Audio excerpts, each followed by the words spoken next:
we'll call a nutritional program. I was all of 16 years old.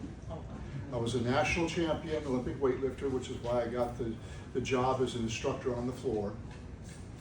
And it was Ed Thurston, I remember his name, I even found a picture of him. And he hated exercise and he refused a diet, is what he basically told me. So what can you do for me?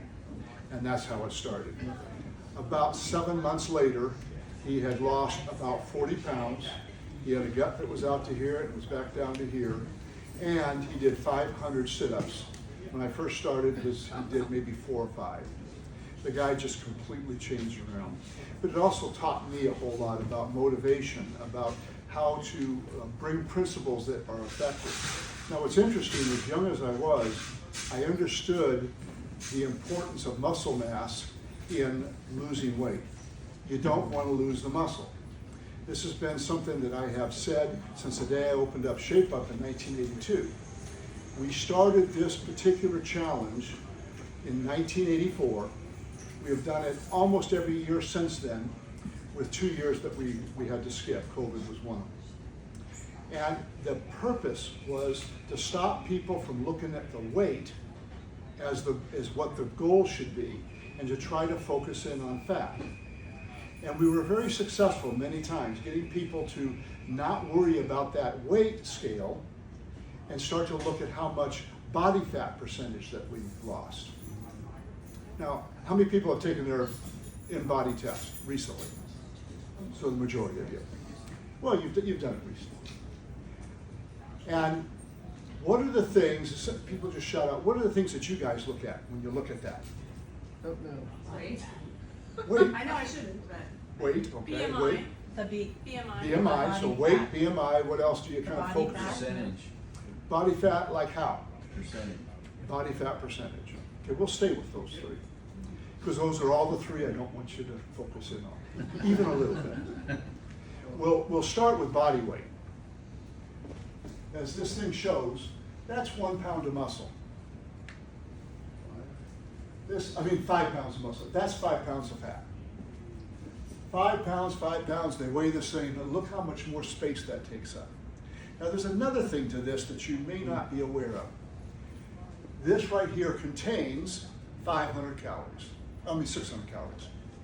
1 pound of human muscle holds about 600 calories. 1 pound of fat carries 3,500 calories.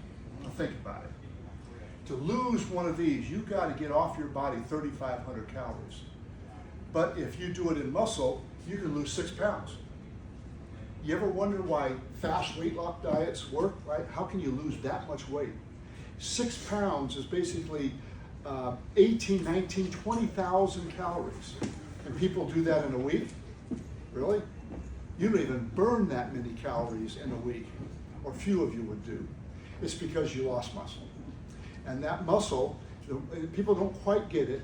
Do you know how many calories are in a gram of fat? I'm making you do math. I know you do. 3,500? No, in a gram of fat. Oh. One little tiny gram. 9? 9 calories in 1 gram of fat. The same amount of protein only has 4 calories. So there's one of the reasons why this has so many more calories than this. But then there's another part of it. Muscle is about 50% water, give or take, depending on how properly hydrated or non-hydrated you are. This has very little water in fat. Water does not have calories. So if you take half the weight of this out, now you're left with the grams. You don't have that many calories. That's why your body can burn that if you go about it improperly. Now, another reason that this is important to me is a concept that I really want to get across. And if you don't get anything more than this would be a big change, because most people that I talk to do not catch this fact. What I just said, but then let's add 1 pound of fat on your body. 1 pound. It's going to be 3,500 calories. The body is very efficient at taking excess calories, converting it into fat. There's a little metabolism in it, but really not that much. Now let's do that for 1 pound of muscle. How many calories does it take for 1 pound of muscle? It's 600 calories if you burn it. How many calories to build it up? See, there's a part of the equation people aren't catching on to. It's 3,600 calories, give or take, depending on your metabolism, for 1 pound of muscle. That means you have to eat that much foods that can make muscle to build 1 pound of this. So it's so important to learn the basic things to lose this stuff and to not lose that. Any questions on that? Just, am I getting that across? Yeah. So you said 3,600 calories to build 1 pound of muscle, give or take, because our metabolisms are a little bit different. And it's just basically the same for a pound of fat. But to lose it, you can burn off that so fast, and then you're gonna work with exercise, you're gonna work with proper eating habits, we're gonna cover some of the basics of it, just to build up that 1 pound of muscle back again. Oops, I wanted to show that picture. So, that's my dad at 23. That was me at 21. Looks like James. By the time I was, and you'll see some of these pictures coming up, by the time I was, well, at 1, he had his first gym. And by the time I was 5, he had 17 health clubs. And then we went on to selling all those off. He went on to open up all of the very first Jack LaLanne European health clubs. The first club that I worked in was the Jack LaLanne European Health Club, the very first one that they opened up in Reseda. And I had a very important job. I was the shoe shine boy. And my dad taught me how to really serve people, how to register people, how to get people to give you tips. Well, you do a really good job. You give them more than they think that they're going to get in just shining the shoes. And interestingly, I did make quite a bit of money. And by the time I was 16, becoming a national champion in Olympic weightlifting and junior Olympic weightlifting, they put me out on the floor. And then I started learning how to help motivate people. I really enjoyed it. It was an incredible job at the age of 16 to be able to do. So that's a little bit of my background on that part. So, fat loss, muscle gain. The 3 main things that you gotta try to wrap your head around. And I know I can give a lot of information, so I'm working hard to not give too much. But with protein is the #1 thing that you gotta make sure you have enough of. I do thousands and thousands of in-body tests. My very first tests were with the calipers, and I started really doing that in 1982. And when we had our first Shape Up for Summer contest, I had to use calipers. It's not near as accurate as what we have. In fact, it had a tremendous amount of inaccuracy. But one thing I could tell, someone lost 10 pounds, but the amount of fat right here was the same, or hardly any off. But they lost 10 pounds. I knew they were losing muscle. And I would do these complicated lean body calculations, and I would get it close. But today, with the tool that we have with that in-body, it's amazing at how accurate that is for things like segmental muscle. We can tell in the 5 different areas where your muscle is. And I can tell where the fat is being lost. But as I get into that, I'm not so concerned about people focusing in on the fat, because everyone loves to do that. But I do like to focus in on one type of fat that we'll talk about. So protein is the quality of it, the timing of it, and the amount of it. If you're not getting the right type of quality, it's hard for your body to build muscle. How many are vegan, vegetarian? Well, not too many. Vegan, vegetarian, if it's done thoughtfully, have the exact same results as somebody that eats a keto type of a diet. The problem with most of the protein that you get on a vegan does not have enough creatine. In fact, it can almost be limited to none. It has very low amounts of valine, isoleucine, and leucine. These are 3 amino acids that are absolutely responsible and necessary to build muscle. Now we have 8 essential amino acids, 3 of them I just mentioned. All amino acids are important, but they do different things. Some of them are more involved in creating neurotransmitters and enzymes and so many different things. But the 3 BCAAs, that's what they call it, BCAAs, They're responsible for building muscle. So you have to make sure you have enough of that. If you're a vegan, it's simple. You just add a product kind of like this.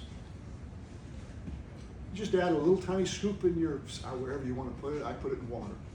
And it will add all of the essential the BCAAs that you would need. And then this is creatine. Now, if you eat a lot of meat, you probably get enough creatine, but our body, interestingly enough, will absorb lots of creatine if we do it right. And we're going to get into why that is more important than you think, especially if you care about your brain. When you say meat, are you talking about, like you said, if you eat meat? Red meats have the most creatine, but fish, chicken, poultry, they also have creatine in smaller amounts, and they do have all of the BCAAs. Meat has the most, but there's a problem with meat. Mm-hmm. I don't eat very much red meat. I didn't eat red meat for 10 years and only recently added a little bit back in. The problem with it is digestibility, or the nitrogen load. How many, if any, if you don't mind saying, have kidneys that you got to be careful with?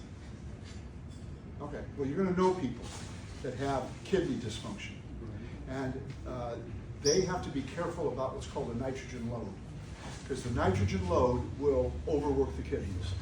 Protein like red meat has a high nitrogen load. That's what creates urea. That's uric acid. There are some proteins that have very low nitrogen release that have high nitrogen absorption, so they call it absorbability. Eggs happen to be one of the better. Whey protein, if it's an isolate, is a very good one. And that doesn't mean that pea proteins and so forth can't do well, especially if we add something like this. But you do have to do something above and beyond for most of those. How many of you use a product called Orgain, plant-based? Orgain, yeah. Orgain actually is really a good one. That company is thinking it through. And even then, I'll still add this. But they do make sure that there's enough of the BCAAs that are in there. Then the timing. If you eat your protein after lunch to nighttime, you don't have near the muscle buildup. Muscle buildup is mostly protein in the morning. Or let me say it a little bit differently. Mostly. I have to kind of put it in a broad category, and each one of us as an individual do have uniquenesses, but for the vast majority of you, getting protein in the morning that has the essential amino acids, valine, leucine, and isoleucine, build more muscle. Now here's the result. These are some scientific things I took journals and so forth. People that don't even do weights, they're 60 years old or older. It was a group basically in their 60s. You give them protein with the leucine, valine in the morning, and you give another group, control group, the same protein at night. 6 months later, you know what happened? The people taking it in the morning built muscle. The people at night didn't build the muscle up. Now, your body will utilize it for other purposes. Now, it does get to change a little bit if you do some strength training, which we're going to talk about what strength training is. But if you do strength training and you eat protein in the morning, it is literally amazing to see the amount of muscle mass that one retains versus somebody that is exercising with weights and working out at night. I mean, eating their protein at night. They do grow. So weight training will stimulate the body to want to pull these in. It's just you get so much bang for your buck in the morning. Now, the next is going to be quantity. Okay. Well, I had a question about Sure. protein in the morning. Example of proteins in the morning. I mean, other than like a protein drink, right? Eggs, cottage cheese, Greek yogurt. Yogurt, okay. I mean, if you're into beans, there's some good healthy beans that are low on leucine and stuff, so you have to add something Okay. into them. But any of those types of things. It can be chicken in the morning. It could be bacon. Does have it. The problem is it has a whole lot of bad fats and sodium. So I'm not going to go with that. What about intermittent fasting? We are going to talk Okay. about intermittent Okay. fasting.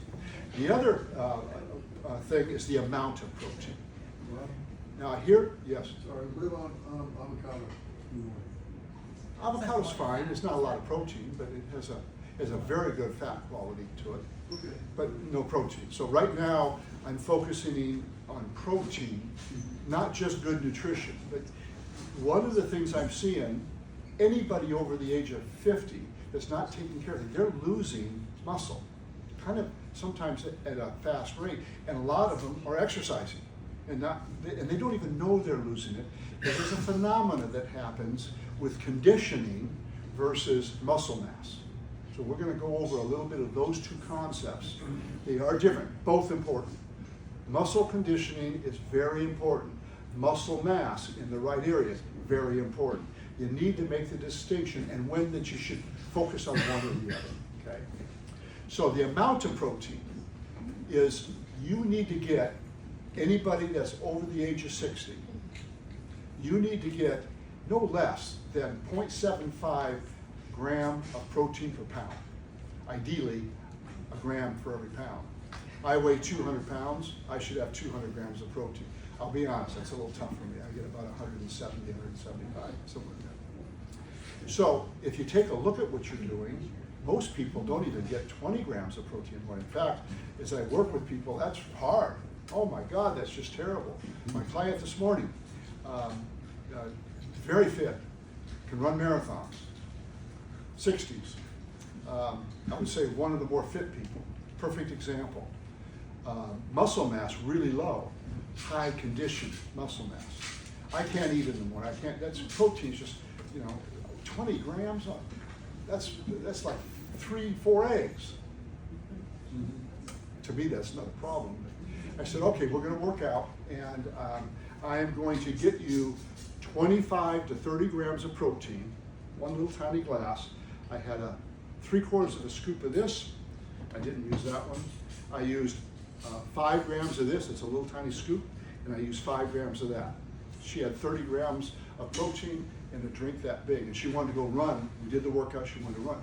It's going to upset my stomach. I'm not going to be able to do it. I said, well, here's a perfect chance to try. Try it, see how it feels on your stomach, see how you feel when you run. When she left today, she's going and buying all these things. She goes, unbelievable, my run was better because we refueled her body back. But your body has a real high absorption of a lot of these things right after any type of strenuous workout, any type of exercise. If she will do this, which I do believe she will, we will see a marked increase in the skeletal muscle mass, which we're going to show you, and that's what's on your test. Body fat, she really didn't have much to lose. In fact, I don't mind if she gains some body fat because she's that thin. But I do want to see that muscle mass come up. So, amount of protein is very critical. Your timing of your protein, that you get enough of it in the morning, and the quality of the protein is important. I have a question. You said after she worked out, she had it. Yeah, So you can do it before or after. Okay. So I guess it'll be a good point to drop into this. Ideally, I kind of like my clients coming in and having some protein. I mean, get 20 grams of protein is nothing. 3 eggs scrambled, I can eat that 2 bites, I don't even think about it. But a protein shake is a little easier because you can literally make it with 7-8 ounces of water, a scoop of this, a scoop of that, a scoop of that. You got 30 grams, and it's not even going to make you full. It's easy to work out on.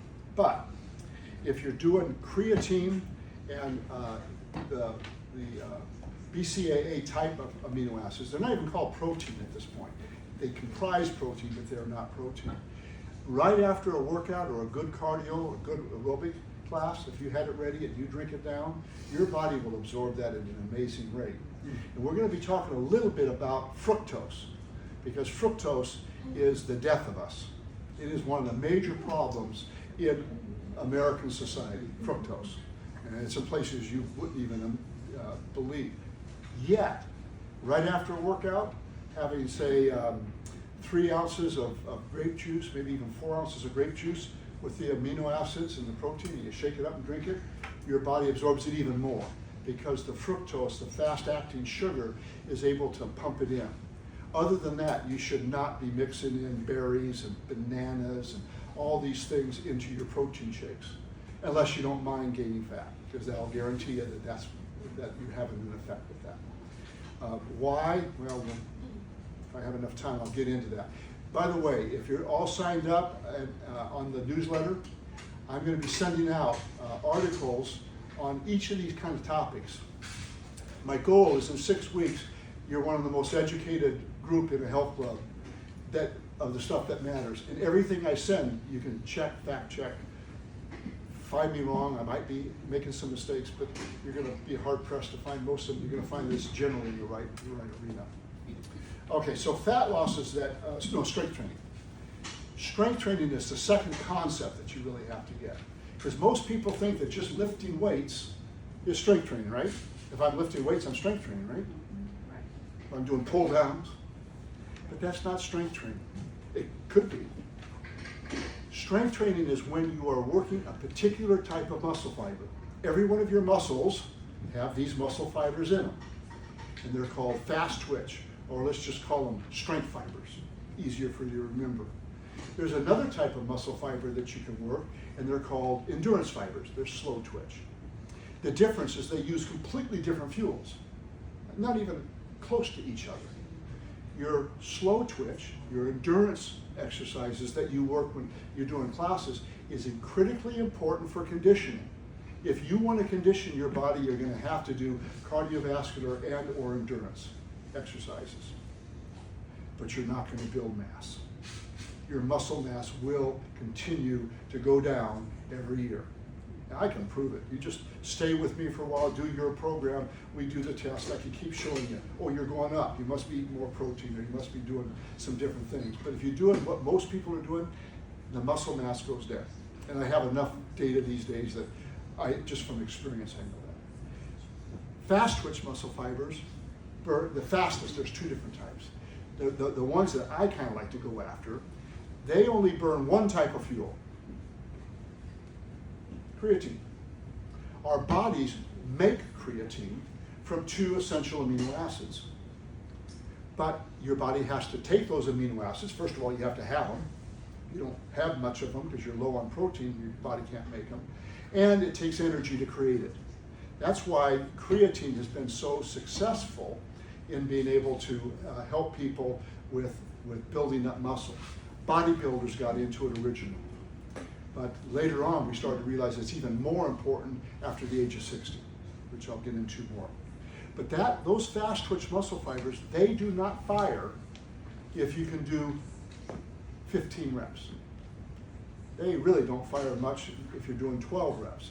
There's another type of fiber. So we had the fast twitch, we have the slow twitch. We'll call this very scientific term medium twitch. These guys can be trained to go more towards a fast twitch or more towards a slow twitch.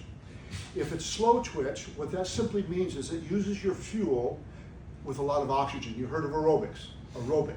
That's aerobic. Anaerobic, you've heard of that?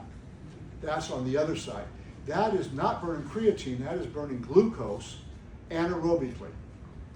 So it puts off it doesn't create a lot of energy, but it creates a lot of fast energy. It's like tissue paper that I light and whew. But if I have a log, I burn it, it's going to burn slowly. It's not going to produce that tremendous amount of energy in one short time. That's what your fast twitch burning glucose does. So you have 3 different types. But to keep it simple, see how simple I'm keeping it? Right? Fast twitch and slow twitch. That's what we're just slow twitch and fast twitch. You just want to go on those guys. Fast twitch muscle fibers are the only ones that are going to put mass on your body. You can do all types of conditioning exercises, and those muscles that are responsible for that will not grow much. I mean, you do put a little mass. When I say none, but I'm talking about the mass that I can measure that might make a difference in your skeletal muscle mass. They are not responsible for it. It is the fast twitch muscle fibers. And they are not stimulated unless there's enough resistance where they pretty much can't do 8 repetitions. Okay? Now, if I were to do it in like jumps, if I were to jump as high as I can with everything, that's fast twitch. And I land without giving myself even a quarter second of rest, I go right back into another one. And I'm really jumping. You know, about 8 reps, 8 times, I'm just going to exhaust out. I'm not going to get very high. My fast twitch muscles got rid of all of their creatine that they could immediately have. Now, fast twitch muscles are kind of interesting because give them about a half a second, creatine comes back in there. So they can kind of act like an endurance muscle if you don't train them right.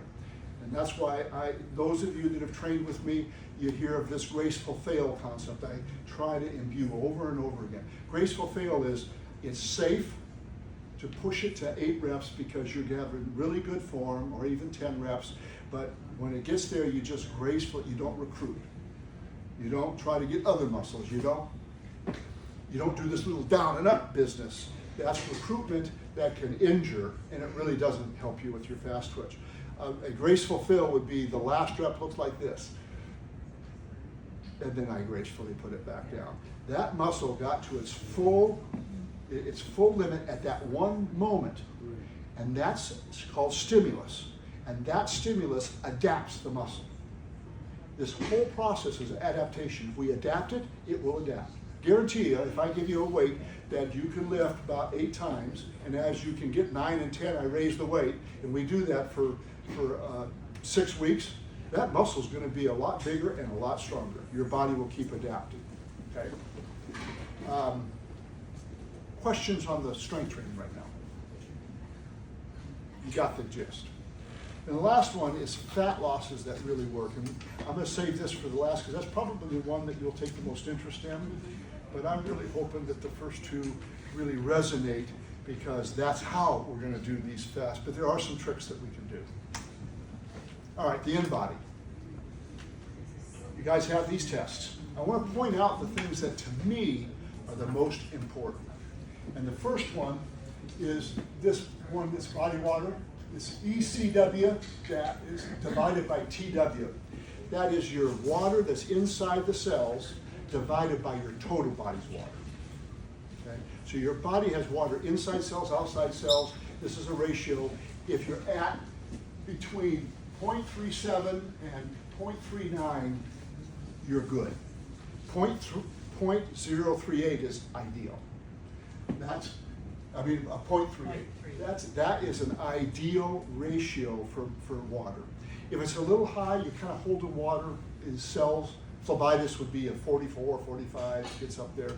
Dehydration would be down around 36. You're just not drinking enough water, or you didn't drink very much water before you did this, or you did a lot of cardio exercise, then you did the test and you lost water. That would be those reasons. But you want to see that because when this is in that gray range right there, the test is valid. I know that I have a good test that base everything else off of. The next thing that I'd really like you to take a look at anytime you do these tests are your visceral fat. Visceral fat, how many know what visceral fat is? Just raise your hand. Most of you. Visceral fat is a type of fat that's around our organs that is unhealthy. We need a small amount of it to cushion our organs and no more. Additional impedes the function of our organs. And it grows rapidly at a certain point. And I can teach you how, if you want to grow visceral fat, I've got a great formula. Most people are doing it anyways. I just want you to emphasize it. You want your visceral fat for health to be 10 or under. Like this particular one, whoever this person is level 12. They've got some percentage points to lose. Now there's a problem with this. This particular one, these are pretty advanced, but it can only measure a relativeness up to 20. If you see a 20, you could be 25, you could be 40, it's hard to say.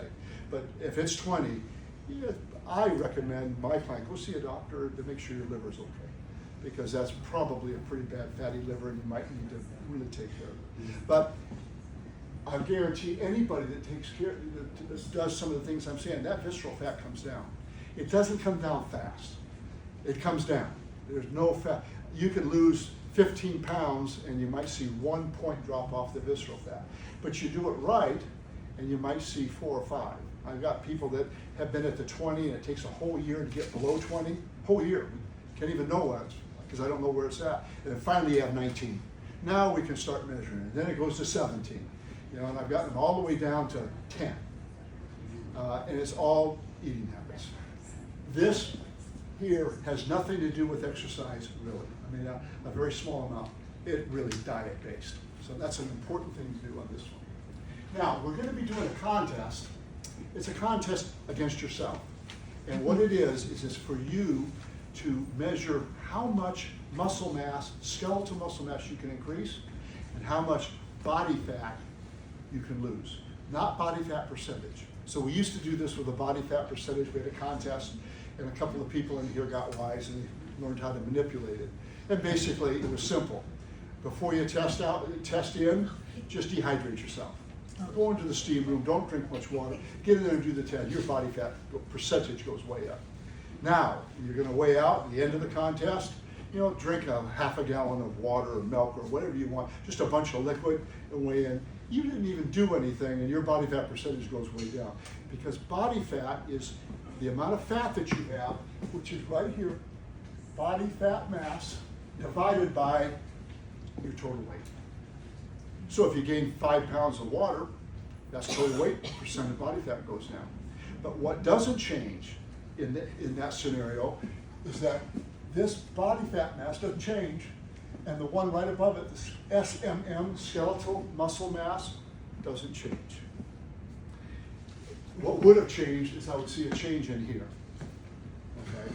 So what I decided to do is to come up with a way, which became simple, but you have to compete against yourself. Because somebody that has a lot of muscle to gain can gain more muscle than somebody that's already. It's a little bit harder as we get up to a certain level. So you got to look at what you're capable of doing and look at you. Every one of you should be able to gain at least 1 pound of skeletal muscle mass, and for the most part lose 2 pounds of fat mass. It doesn't sound like much. Do you know what that shows up on a scale? 1 pound. But if you do that, you are successful. And there will be people that do it properly, and they will lose 5-6 pounds of fat in the 6 weeks. I'll say 5 pounds. And still gain a pound or 2 of skeletal muscle mass. So now they're only going to show a 3 pound on the scale. See, it doesn't sound like much. And that's where we get so focused on it's got to be the weight, and it isn't. The body will change so much when we do this. It's the same thing I find out with reps, by the way.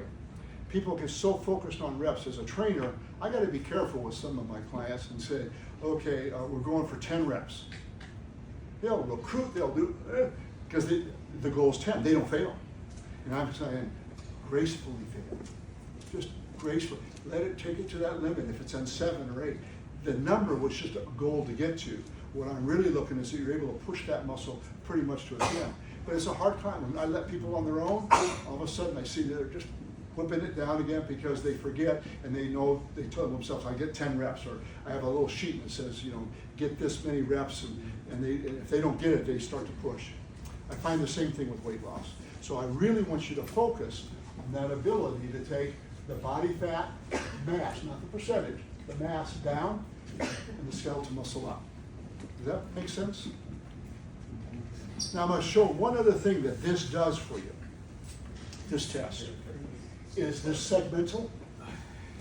The segmental was what originally totally sold me on this. When I bought that machine, I had no right to buy it. I didn't have the money to buy it. I just wanted this machine so bad because it did everything that this caliper thing did, this infrared thing that I did. They all had so many limitations to it. I had the companies coming out with the water, and the water thing had so many limitations. It gave a more accurate body fat percentage than the other things I was doing, but it couldn't tell me where the muscle mass was. It couldn't tell me how much water the person was carrying. It couldn't tell us a lot of things, and then this thing came along. And you have 5 different areas, quadrants of your body. The very top number is the actual amount of pounds of lean mass in that area. Not skeletal muscle mass, but the lean mass. And that doesn't mean much to most people. It's hard for me I have to calculate to try to make sense of it. But what they did is they did a percentage down below. So this person right here has 102% of the muscle mass required for a good solid joint in the upper right.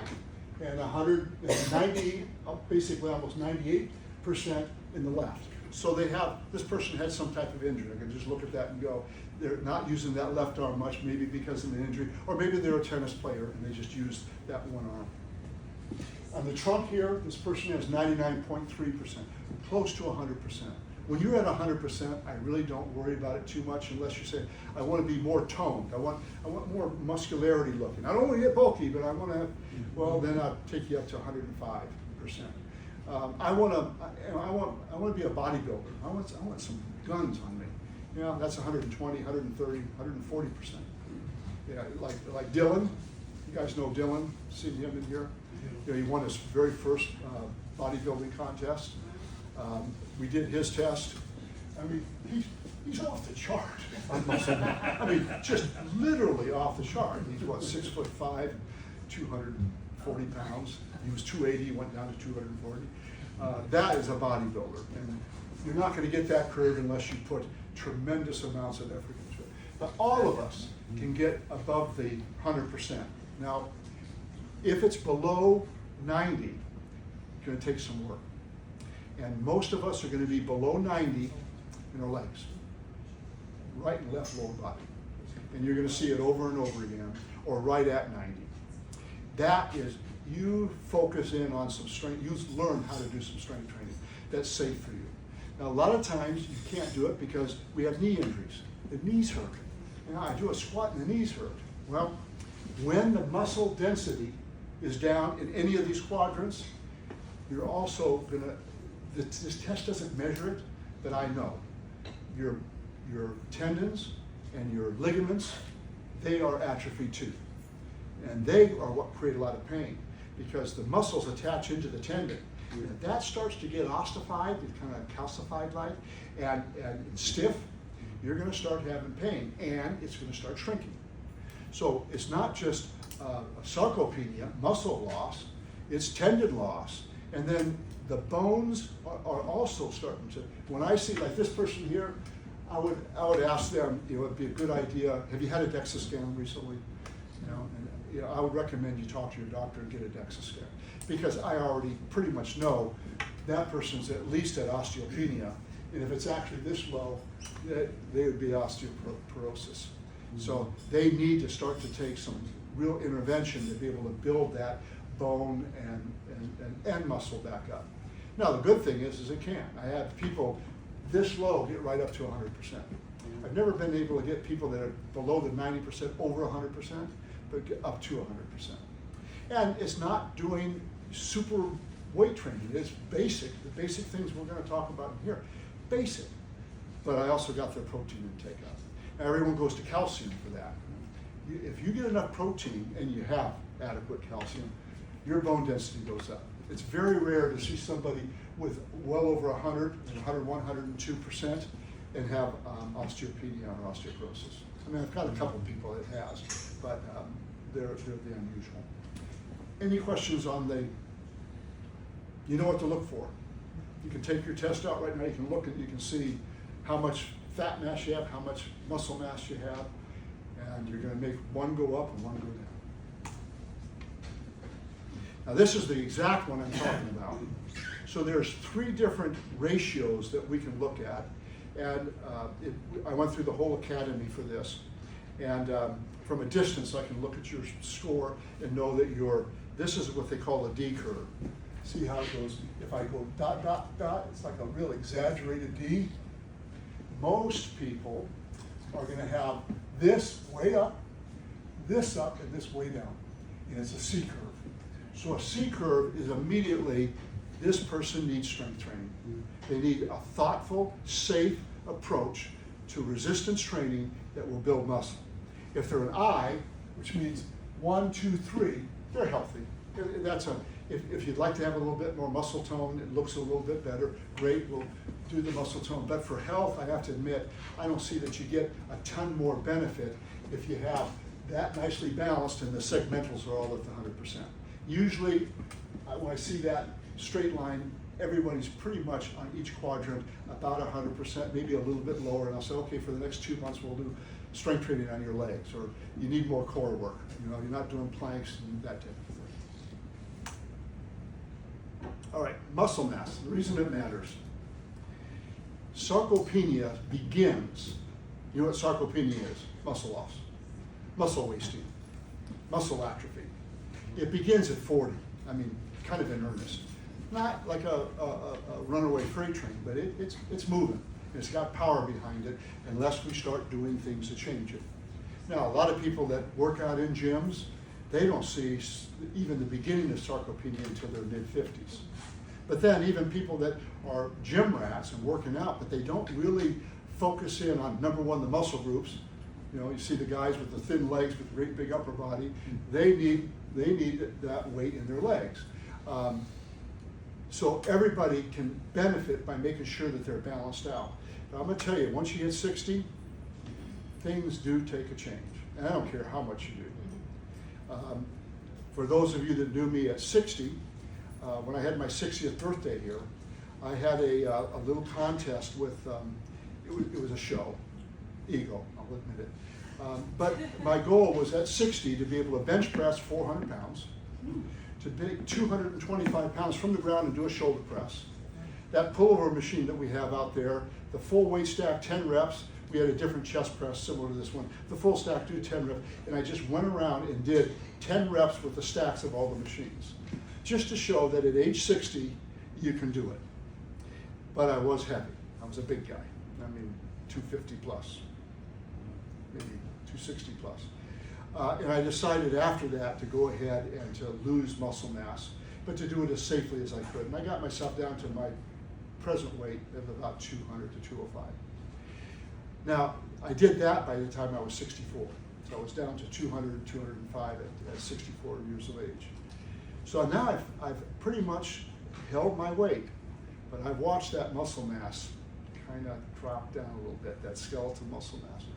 One of the reasons I've been upping all of this type of stuff. But I did one mistake, and I did it for a good reason. I did it because it's called intermittent fasting. Okay? Intermittent fasting, should you do it for weight loss? Raise your hands if you think you should. Good, because you do it for another reason.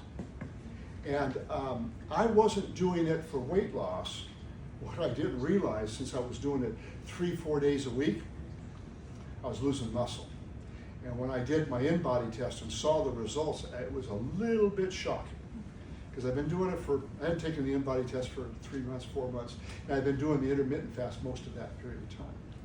Intermittent fasting is very important if you need to clean the debris out of your cells. It's a fast. And you can also do prolong, which is a much safer way to do it, because prolong does not create the muscle loss, but it does clean the cells. I was under the impression that there's some kind of anti-inflammatory process that starts when your body runs out of fuel and then uses its glucose stores in the liver and so on. So that was my reason for doing it. And it's to clean your body. It's not a bad thing to do. It's just not for, if you're trying to hold on to muscle. I intermittent fast right now usually 1 day a week. Oh, it's just so easy because I'm not hungry anymore. That's why I do it. Oh, you know, intermittent, I'll be very honest, intermittent fasting was the easiest thing I ever did. I just ate at 6 o'clock maybe at night, my last meal, and then I wake up and I'd have a cup of coffee, nothing in it, just coffee, and I'd go till 2 or 3 here. I've got a lot of hours, intermittent fasting. I can do that every day. And I had tons of energy. No wonder I was burning my own muscle fat, my own muscle. It's like, it was amazing. I lost about 12 pounds of skeletal muscle mass in a relatively short period of time. And I had to work to get it back. I mean, I'm at some point still working to get it back, and I haven't done that type of intermittent fasting now for almost 1.5 years, 2 years, somewhere there. So intermittent fasting is really good if you need to clean out the debris of our cells, and most of us get junk built up in our cells. I would even say it's not a bad thing to do for a whole week, once every 6 months. You're not going to lose that much muscle mass, and you'll be able to put that back. But to make a habit of it, I'm going to tell you, is probably contrary to your long-term health and fitness, and definitely contrary to your muscle mass, which is one of the reasons I'm saying it's against your health. You lose muscle mass, that's to me the best way of gauging your age. Aging is a loss of muscle mass. Slowing the aging process down is slowing that process down. And a lot of people in their 60s, they come and train with me, I make their skeletal muscle mass go up quite a bit because they didn't do a lot of weight training beforehand. People that do weight training, like me, it's hard for me to put on a pound or two. I'm going to work really hard at this 6-week thing to see what I can do. Doing all these things, can I bring mine up? Because I'm reasonably fit. So, muscle supports our immune system. This is something a lot of people don't know. Muscle supports our immune system. And one of the things that they have found out that is a big help in us as we age is creatine. It helps our immune system. So that was kind of when I caught that, like, wait a minute, I had to go into some medical journals and read up on it, and then it hit me. Well, what are these fast twitch muscle fibers? What's their fuel? What are they filled with? Creatine. So when our creatine levels are low, we're not building up our fat, we're letting our fast twitch muscles atrophy, we don't have the creatine that our body needs if it gets cancer, if it gets a serious illness, you got COVID, and you go through, your body needs a nice base of this muscle mass. They used to say it was fat. Your body doesn't really do a whole lot with the fat when you're real sick. Now, most of you know my wife passed away, Cindy, at 61 years of age of cancer.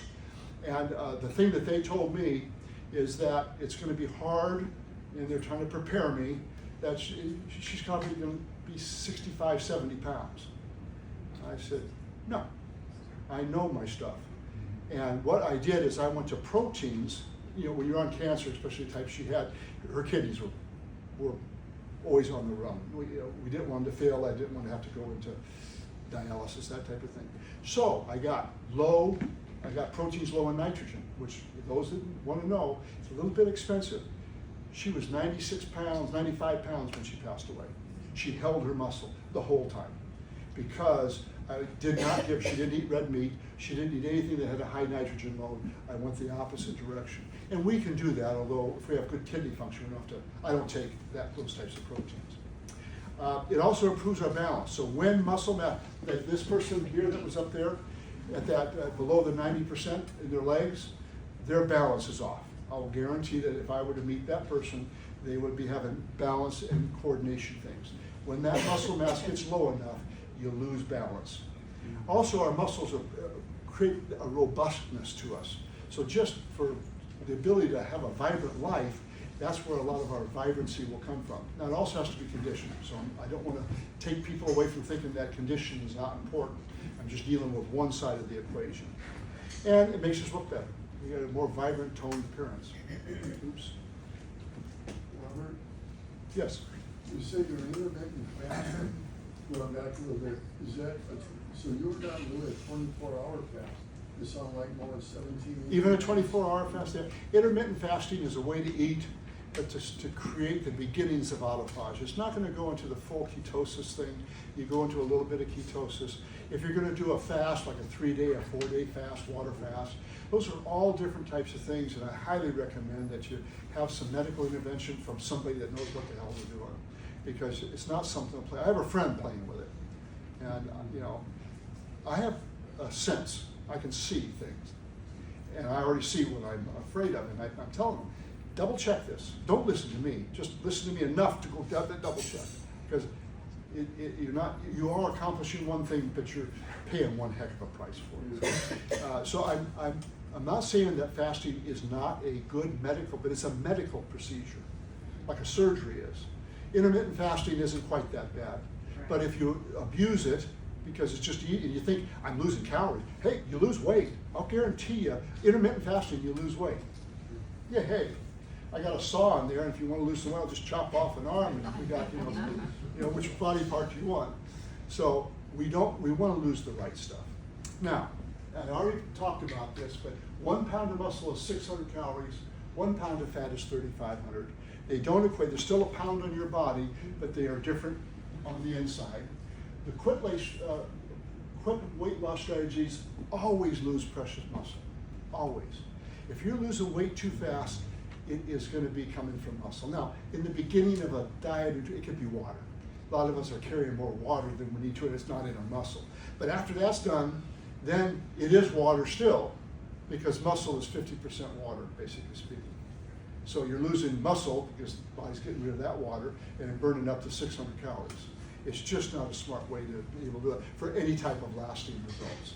When it says to gain back 1 pound of muscle, it requires 3,600 calories. Is that in a 24-hour period? No, just if you take 2 weeks to gain a pound of muscle, your body's going to utilize 3,600 calories to metabolize all the fibers Taking it apart's easy. Building it back up, you have laborers. You're gonna spend a lot of money with those laborers, and that money is your calories, to build that back up. Now, it's a nice metabolic thing too, because it can raise your metabolism and building muscle. So there's a positive to it, but don't lose it. Just let's go ahead and build up from there. So losing muscle easy, gaining muscle fat. If you pick up another concept here, that would be one to remember and ask me more questions on if you want. All right. Specific amino acids. No matter what type of diet program you're on, they all can work. You can make the amino acids work, but you have to look. You have to become educated on the fact that just because it's protein, I've gotten some protein powders that people have shown me, and they are very low in valine. You know, you're not going to have any muscle unless you don't want muscle. But they're usually the type of people I'm looking at going, you need some muscle and you can lose some more fat. And they're showing me a product that to me is not to the very best. I like Orgain. I'm promoting them because I just already know that they've done a good job. I would just add in more BCAAs. But even if you're the carnivore diet, I would still recommend that you're getting BCAAs and creatine to add to it. And I'm not promoting the carnivore diet. It actually works really well for a lot of people. It really does. And we talked about the timing of protein. When should we definitely make sure we get protein? Morning. Oh, God. I'm winning. All right, so a vegetarian protein or a vegetarian diet tends to be very low on the creatine and the valines and those things. Now, I'm going back in the late 60s and 70s. I'm a teenager, young 20. And my mind has always been into this. I was talking to doctors at a pretty high level when I was 12 and 13 when it came to this stuff. This is, for some reason, just fit with me. I noticed that vegetarians tended to not look all that healthy. But they were healthy, and they could do yoga, and they could do all these things, but they just didn't have a certain vibrancy. I now know why. They were just low on creatine. If they simply add a creatine in, and then even better, get more of the valine, I think that what I was observing would disappear. And there's wonderful vegan sources of creatine. This is vegan. This is vegan. This product, by the way, this company Naked, they're new to me. Can't even remember, one of my clients told me to look into it. I kind of went, yeah, I get these advice all the time. Looked into it, I'm buying a lot more from this company. They do have it down. And they're relatively inexpensive. They're not one of these really expensive ones. Okay? So if you are more vegetarian or vegan, or you have family members that are, get them to take a look at adding some creatine. Now, creatine is really helpful to the mind. The big research that came out just recently shows that creatine, after the age of 60, helps short-term memory. Any of you have a concern about short-term memory? Yes. I do. I did, but I forgot. That's like me. Of course, I've never had a good short-term memory. I've always had a very good long-term. But God, I don't want this short-term memory to be less. I mean, give me a phone number, I can't remember it. But that was when I was 20s, 30s. I don't know why. I can't do those string of numbers. They get all mixed up. But give me a concept, and I can retain that my whole life. These concepts just stay with me. So we all have our different things. I'm taking the creatine, I upped it from 5 grams a day to 10. They showed that 10 grams a day is better for short-term memory. And you can look these things up. JAMA, I believe, had a nice little article on it, but some of the medical associations have the research that's on it. Okay, strength training, we've gone over this. It's important that you do a couple of things with strength training. Number one, identify muscle groups that are low, they're under the 100%. Those would be the ones I'd focus on in strength training. It's best if you can do compound exercises and maybe some isolated exercises. You know the difference.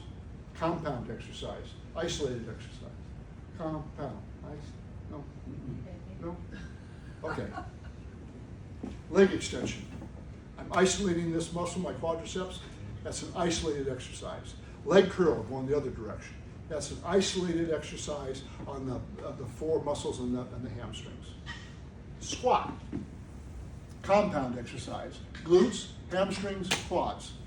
Compound, it's always multiple muscles. Push-up, compound.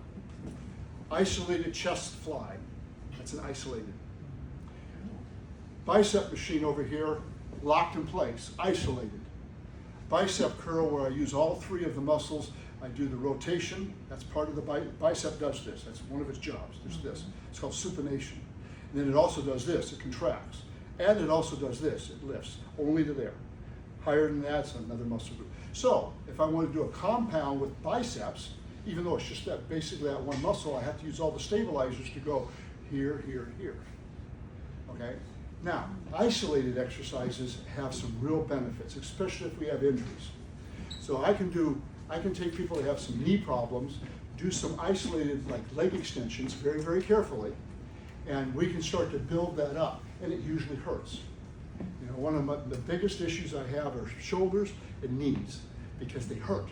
And if you've been letting that atrophy and just getting inflammation, so atrophy and inflammation, they go together, you have to take it careful. I still like a squat, but I'll have someone do a squat to a stool. We'll call it the squat stool. Put the stool down there, they squat down into it, they stand up. Compound exercise, and over a short period of time, by short I mean 2 months, we can build a lot of that right back up. You know, whether you stop having as much pain, you still have pain. You know, a lot of times you're going to have surgery, you have to have interventions. If, here's the big if, and I keep waiting for enough people to do it, we get that visceral fat down low enough, and you're doing all these other things, I have a feeling that a lot of our aches and our pains will reduce by a tremendous amount, because most of this is an inflammatory process that kicks up in gear 50, kicks up in gear 60, kicks up again in 70, kicks up again. Every decade it kicks up a little bit. So we have to become more and more thoughtful on how we control that, and we can control it, just like muscle loss. Effective strength training. For those that know me, I do 2 times a week. I've done 2 times a week. Remember when I told you about that huge contact, I bench pressed the 400 pounds and all that? I train twice a week, 30 minutes. That was one of the big things. I was telling people, trying to get some of the muscle heady types to go, I mean, if you like the workouts, that's fine. I'm talking about for strength. But you don't need to do these big long workouts of 10 sets of bench presses and all that. I'll do 1 or 2 sets twice a week, and I will do 400-pound bench press, and I did. It's doing it effectively, but you need to do it consistently. So strength training is one thing, like cardio, it needs a consistency. It doesn't mean that you can't have a couple of weeks off. You're on a vacation, a trip, and you're out for 2 weeks. That's not enough to take you out of your cycle unless it's like every 3 months. And that would be kind of a little bit of a problem. I say, okay, when you're gone, let's do some squats. And we want strength training. See, if I do 20 squats, is that strength training? See what you guys are learning. 20 squats, not strength training. How many squats should I do where it's really hard for me to get another one? 8 to 12. So, down slow. 1, 2, 3, 4, 5. 1, 2, 3, 4, 5. 1, no time at the top. Just holding right here, pushing in my heels, not like this. My shoulders are up, my hips are down. About 12 reps, I'm going to burn out. Now, I won't, because I do these enough. I need to have some type of weight to be able to do it. But I can just have a little bit of weight, and by 8, 10 reps, I'm burnt out.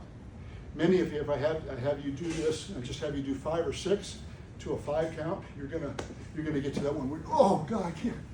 It's gone. We've taken the muscle out. That's strength training. So you can do that on a trip. You can do 2 sets, 3 times a week, since it's not as much.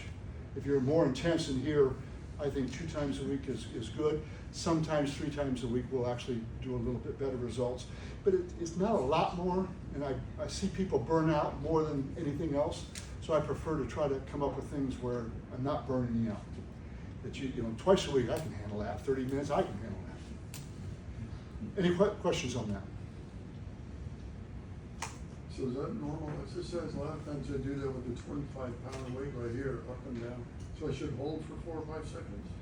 You can get away with less less weight. Yeah, I guess. I mean, if you have enough weight, if I took a 125-pound dumbbell here, and I go down slow, so down slow, up fast. They're both fast. This is fast twitch going down slow. This is fast twitch coming up. If I did that, I don't need to count 120 pound. You're not gonna see me get more than 5 or 6 reps. But that's a lot of weight to hold up there, and it's hard to get up. So I could take a 25-pound weight, go down slow, do my 3 to 5 count, depending on how motivated I am. 5 counts a lot harder, and up and right back down. Notice I didn't stop here for a second. Fast twitch. You'll be just doing rep after rep. But if you do not let it get that recuperation and immediately back on it, all of a sudden 6, 7, 8 reps, you've got it, and that's what you're looking for. Now, another compound exercise, a large muscle group, upper body. Push-ups, and we can do it off of a wall, we can do it off of a counter. Go down slow, just before you touch. 1, 2, 3, 4, 5. Not. It's 1, 2, 3, 4, 5, slow. 1, 2, 3, 4, 5, slow. All of a sudden the reps get down to where, boy, all of a sudden that incline push-up that you can do 20, you're at 10 reps and you're gone. Those muscles are gone. Okay, that makes sense? All right, so for cardio, how many of you do cardio regularly? How much cardio do most of you do for the time-wise? 40 minutes. Per session? 5 to 7 minutes. I'd say 30 to 45. How many days a week?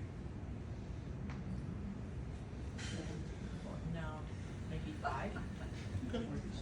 So that's good endurance and conditioning. Very important for us to do. Fast question. It's just that I've always really been confused about it. This warm up. So you do your cardio. You got like 5 to 10 minutes of warm up, and then 5 minutes of cool down. Is that included in 45 minutes? No, and 45 minutes to it. Okay, where do I have that at? Let me give you a pyramid. Remember the old American Heart Association pyramid that I used to always hate because I completely disagreed with them? I was president and chairman of the board for quite a few years in Orange County, and I argued them at this point, and they fought back. They said, no, this is right, because they had all these grains down here at the bottom. And I said, yeah, it's too many grains, not enough other things. But in that concept, the base, what you should be doing the most of, by far the most of, is activity. Activity would be, we measure it with some of our new instruments. I have the Aura Ring. How many steps you take? You want to get 7,000 steps equivalent or more. 7,000 is like should be your low level. That's activity. Now, if I'm just cleaning these mirrors, it's going to measure it in steps. This thing does, just because it's movement. All right. It would be where your heart rate really doesn't get into the cardio zone above 60 or 65% of your theoretical maximum. So if you know your maximum heart rate and you take 65% of that, anything lower than that's activity. And that should be the bulk and by far the most. A mistake with cardio. People are not very active and they think that they can do enough activity with cardio to make up for the lack of activity. In other words, cardiovascular exercise does not make up for a lack of activity. You got to get the activity. If I had to make a choice, I'd say be more active and do less cardio if that's what it takes. Now, that being said, now if we can add to our cardio, we have different types of cardio and for different purposes. And it really makes a difference what your reasoning is. A lot of people say it's for burning fat. You want to burn some fat, do the strength training and this protein thing. Guarantee you I'll get you much faster results than you doing a whole lot of running. Because a whole lot of running tends to burn the fat tissue, but your appetite goes up so much that people tend to then eat more. And this they know. But we do need cardio. I prefer HIIT. If you want to do effective cardio, it's actually strength training of cardio. It's cardio strength. And the way you do that is you take your heart rate up nice and high for about, let's go a really tough one, would be 30 seconds, everything you got. Could be on a bike, could be on a treadmill, a little bit a stepper. You just hit it really hard, and then for 1 minute, slow, easy, recuperate. The first time you do it, they call them rounds. 30 seconds hard, 1 minute off. First round, not too bad. Second round, we're up to 3 minutes. You feel a little bit. Third round, we're up to 4.5 minutes of cardio. You kind of start to go, whoa. By the time you're at the 6th round, you're up to around 10, 12 minutes of cardio. Doing it this way, you're amazed at what happens to how exhausted your body is. And it gets a very big benefit from it. It does build your cardiovascular up in ways that just long duration doesn't. But if you're gonna run a 10K, and you like 10Ks, and it's good for your head, and you just love it, you can't, this type of training would help it, but you gotta run. You gotta run the distance, you know? And that's what I'm saying, the purpose. I'm not a runner. I'm not a cardio guy. I'm more long-term fitness, and I'm more of a power guy. Some of us are genetically more geared towards aerobics, and you should do more of what you're genetically geared for. Just make sure you do the other side too. Just like me, I need to make sure I do my cardio side. Okay. So can we buy these things here? What's that? Can we buy these? Oh, I don't sell any of this. It's online, but it's easy. So it's Amazon. online? Okay. I'm gonna make sure you guys know how to get it and all that type of stuff. All right. Robert, the two high intensity interval training classes, so like if you're not here doing Denise's Dirty 30, like what workout would you suggest would fit that? By the way, the Dirty 30, it's one heck of a great workout. Yeah, I mean. I would do a bike. Cycle class would do it. Bar, The bike, new bikes treadmill. have a. They have an interval on Yeah, there. And so do the new So you think treadmills. spin class is HIIT? Spin is, it's a little bit more cardio oriented and high end. Spinning will condition you very, very well. I just recommend people not do as much spinning as they were doing in the past. People overdid the spin. I feel they went into their glycogen levels a little bit too much. They didn't recuperate and regenerate, which is one of the things that we need to, my timing's up, huh? We got to make sure that you have recoup time from strength training and cardio. So, the complete picture, daily movement, we just talked about that. We need to have a calorie deficit, so here's one that you can take home. You have your in-body. You see your basal metabolic rate? Look on it and see where it's at. Basal metabolic rate. It's over on the right-hand side, about in the middle, above the visceral fat. And what that is the amount of calories that your body burns without exercise or activity. That's just what and as your muscle mass goes up, you'll notice that goes up. You make sure that you never go below that in calories.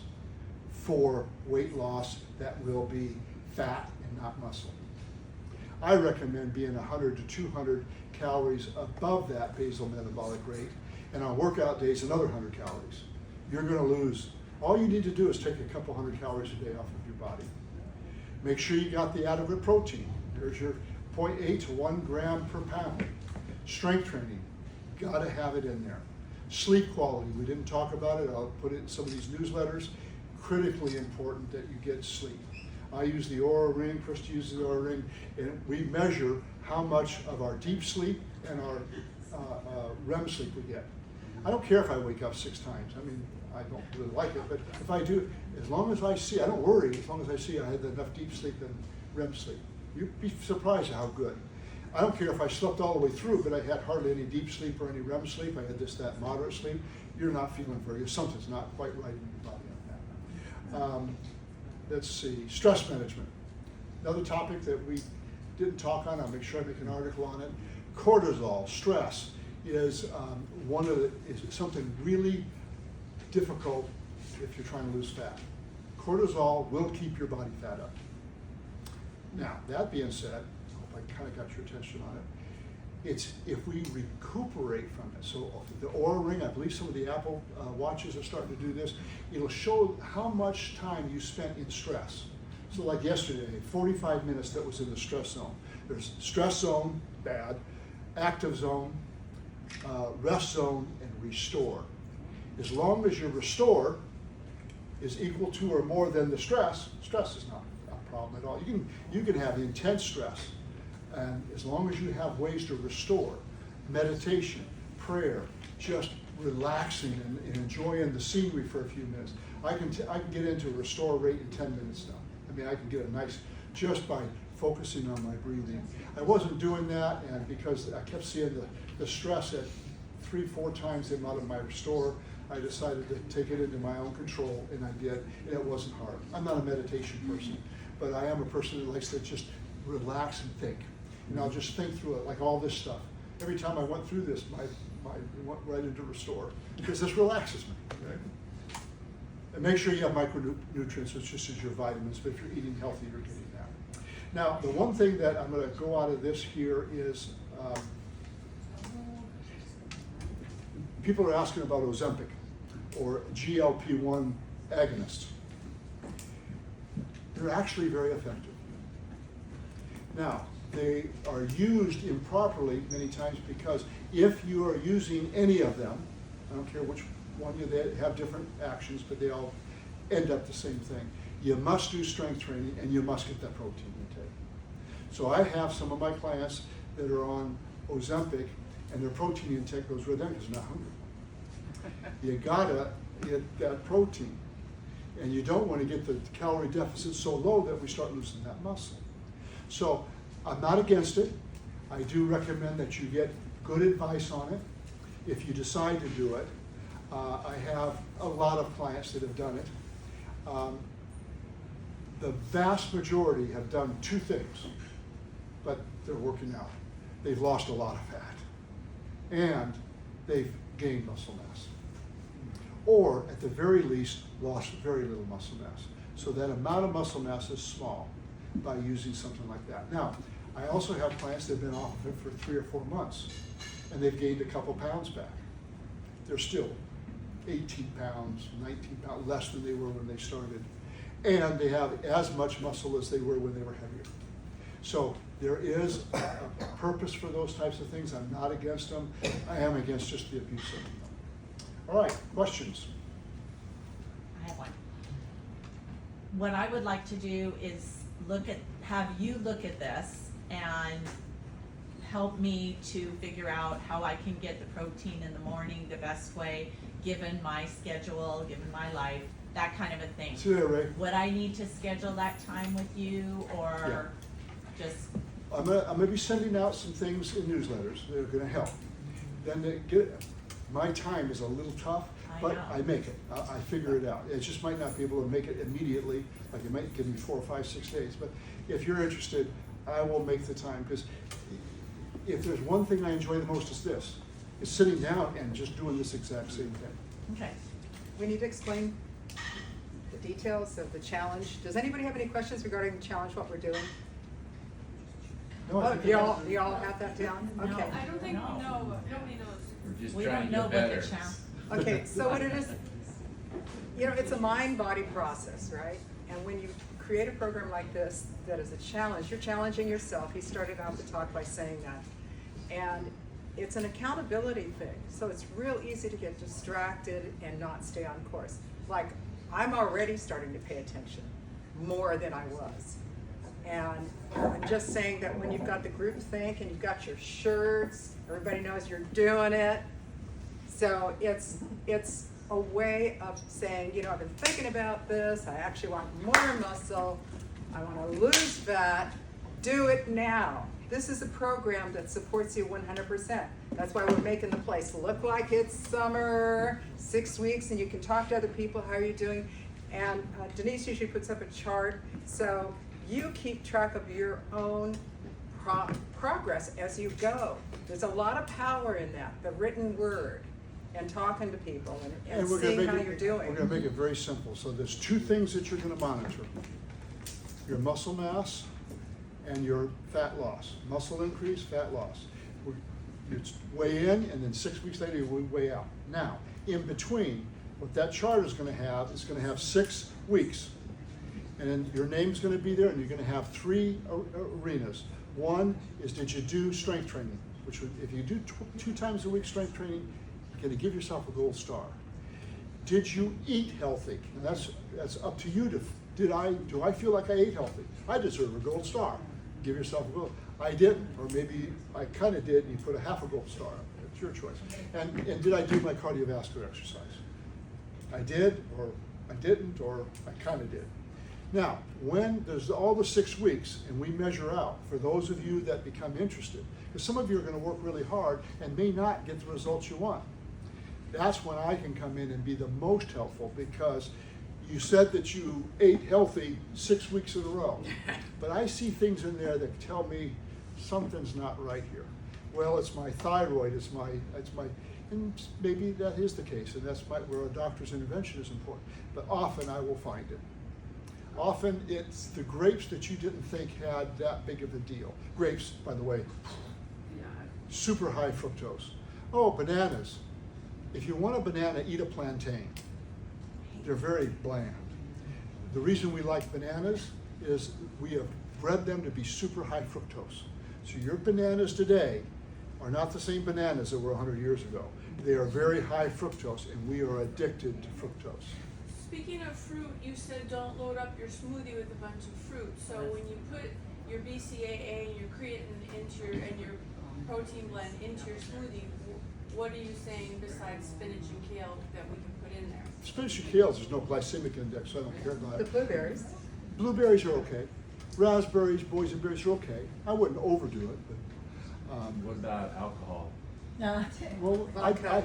vodka. Wine? I mean, you know, in It moderation is is a fine. purist. Tequila's next. I Oh, you like to mean have a don't drink. have any? Oh, that's not this But one. here's the problem, is that alcohol that's done with a mixer that's high glycemic, which we tend to do, Oh, is yeah. not a good thing. And here's a problem that I did, because this is my problem. I like to have a drink every day since I've been 20. But I was starting to come home, feeling stress, and this place is a tough thing to operate, and I would have a little bit of juice in my vodka, and I'd drink it down. Boom, boom. Felt real good for a while. Well, I was having a huge dopamine hit, of which immediately would crash down. But there was something else that an article came to. I was drinking it because I'm dehydrated. So the rule for me, if I want to drink, I do this also in the morning for coffee. If I want that cup of coffee, or later on, I want that drink, a glass of water, and I mean 14, 16 ounces. I have to drink that first. Then I can have my drink, and then I don't put fruit in it, like a fruit juice, I put very little, and it's mostly water and vodka. It has made a major difference for me, without a doubt. How about like fresh lime or lemon? That's Yeah. okay. Yeah. My, That's, girl, it's my not girlfriend glycemic. actually, because I was doing the grapefruit juice. I love grapefruit. That's And super I was high doing glycemic. that with vodka, and I thought, oh, I like this, because I'm thinking, well, I'm not really putting that much vodka in. I'm getting a lot of grapefruit juice, not knowing that I was getting the sugar spike. And my girlfriend puts in soda Oh, yeah.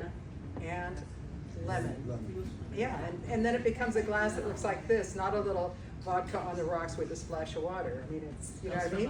martinis. You can baby it. I wonder, do you guys know why fructose is so bad? What it's doing to us? It enters the bloodstream so quickly. What was that? It enters the bloodstream, the sugar hits you so quickly. And as what does opposed that to do? Why do we kind of like crave it?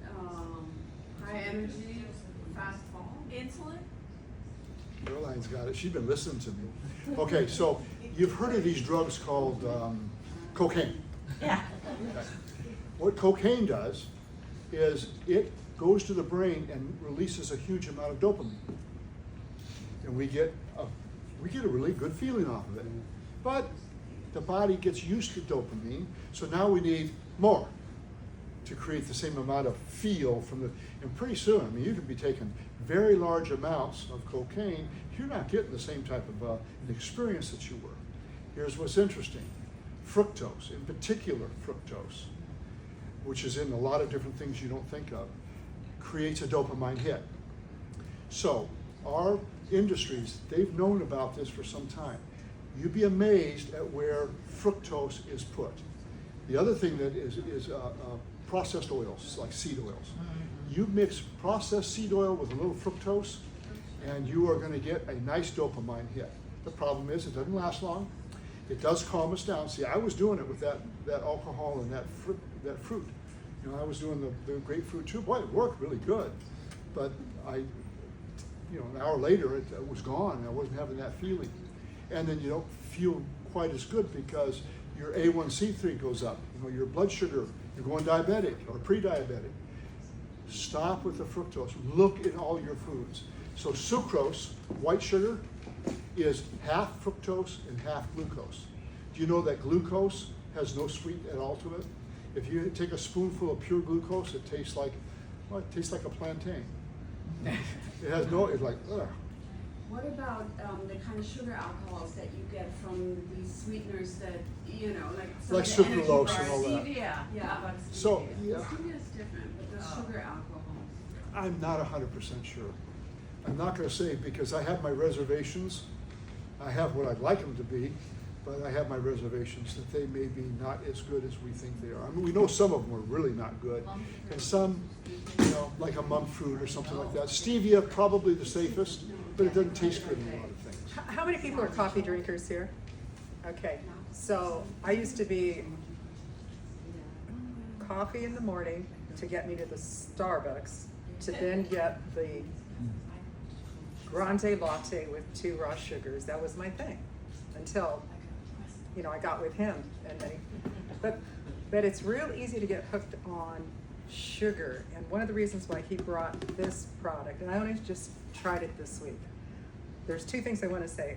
I love my coffee in the morning, and once in a while I got into a habit. It was almost, 3 weeks total stress out period I was going through after the Christmas party. You know, it was so much work.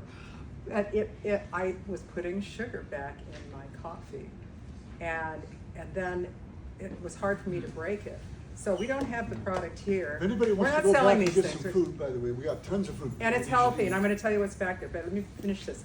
How many people put MCT oil in their coffee? I have it, I have Okay, so MCT oil it. will cut the bitterness of an espresso.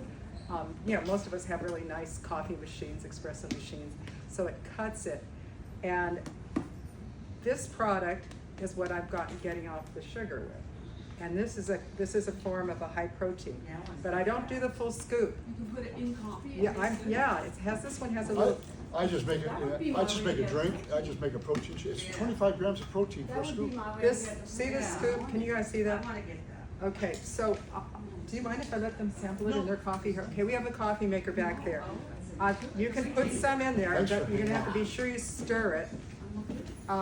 But don't put a full. Take some food, please. So you don't add anything, no cream or nothing, Well, that's, okay, back there you didn't talk about. How many people know is it A2? A2 milk. A2 milk is? oh, yeah, I know what that is. You don't even refrigerate it. You can get it, the best price around is Costco, get it by the case. We have a sample of that back there.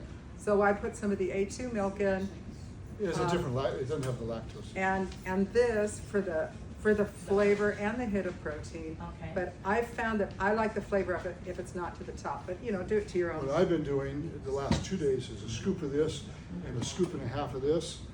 That combination gets me 55 grams of protein. A scoop of this, that's another 5 grams of protein. In my one little thing, I'm getting 60 grams of protein right off the bat. How many of It you- made it And so you're much just easier. putting it in water. And that's just in water. In water, yeah. It tastes that's not- good too. He's not putting all that in coffee, but if you have, many of us have saved our juiced bottles. They're the best bottles for just mixing